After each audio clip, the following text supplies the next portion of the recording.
Gormonlarni xalq tilidagi nomlari bor ekan. Hozir men shu gormonlar nomini aytsam, xalq tilidagi nomlarini aytib bersiz.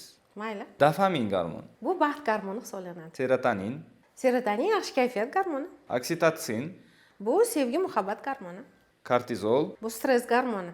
endorfin, Bu og'riqni yengillashtiruvchi gormon. melatonin, Bu uyqu gormoni. testosteron, O'ziga ishonch gormoni. grelin, Ochlik gormoni.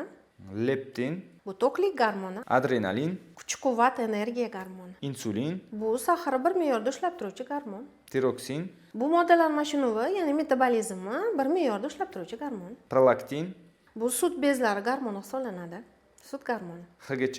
HGC buni boshqacha nomi xorion gonadotropin gormoni hisoblanadi. Ya'ni bu homiladorlikda javob beradigan gormon.